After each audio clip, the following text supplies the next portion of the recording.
Guys, pakakainin ko na yung mga aso ko. Kawawa sila. Buti kumakain na sila. Ito po. Apat na lang natira sa siyam na yun. Nagkasakit yung nanay. Ngayon, in-injectionan ko ng gamot. Simula ngayon 3 araw nang hindi umuwi.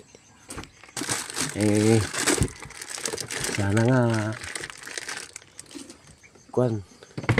hindi pinulutan yun.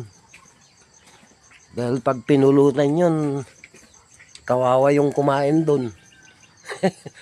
Ang lakas yung in-inject ko dun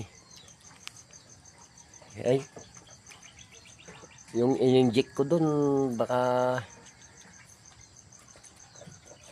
1 buwan bago maramdaman yung kumain doon sa aso ko. Kawawa yung kumain doon.